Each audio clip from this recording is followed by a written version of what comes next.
கும்பராசிக்காரர்களுக்கு 1 கோடி ரூபா பணத்தை கொடுத்தாலும் என்ன பண்ணுவாங்க? அண்ணே 100 ரூபாய் கொடுங்கண்ணே, ஒரு டிஃபன் வாங்கி சாப்பிட்றேன்பாங்க. நீங்கள் தம்பி கொடுக்கலாம், ஏமாற்ற தெரியாது, பொய் சொல்ல தெரியாது. ஏன்னா ஏமாற்றி பழக்கம் இல்லை. ஸோ இப்போது உடம்புல வந்து யார் இருக்கா? ராசியிலே ராகு.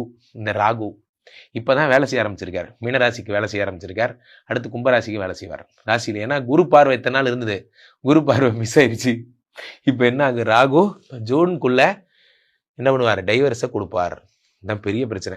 கும்பராசிக்காரர்களுக்கு ராகு வந்ததுக்கான வேலையை செய்வார். அடுத்த ரவுண்ட் அதுதான். ஸோ இப்போது வீட்டில் டைவர்ஸ் பேப்பரை கையில் எடுத்துகிட்டு வந்து உட்காந்துருப்பாங்க. நீ கையெழுத்து போடுறியா, நான் போட்டுமா? ஃபஸ்ட்டு கேள்வியே தான், ரொம்பலாம் யோசிக்காத. நீயே போறியா, நானே அனுப்பட்டுமா? ஆமாம்மா, ஏமா அப்படியே? இதுக்கு தான் கும்பராசிக்கு ராம்ஜி சொல்கிறத பார்க்காதன்னு சொல்கிறது இதுக்கு தான். பத்தியா இப்படி கொளுத்து விட்டு போயிட்டார் பாரு. இப்போ நல்லா இருக்கிறவனும் யோசிக்க வச்சிட்டாரு. அப்படிங்கிற மாதிரி ராசியிலே ராகு. ராகு வர்றப்ப என்ன செய்யணும்? கம்முன்னு இருக்கணும்.